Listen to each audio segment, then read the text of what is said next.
zo mu je kamfanin muhas da akwai komai, kayayyaki na bukatuwar mu su suka da komai.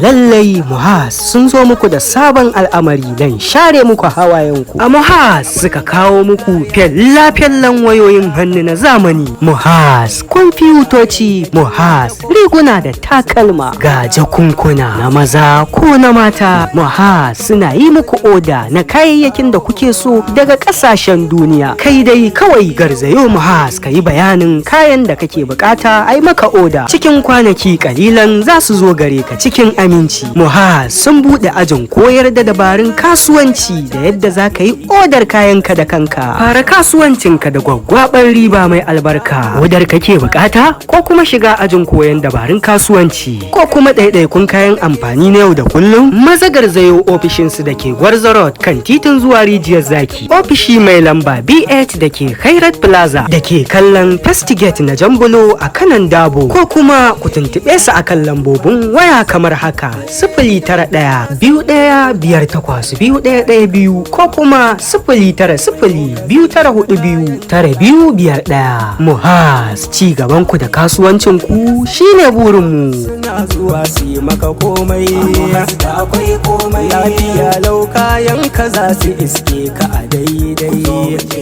Kamfanin muhas da akwai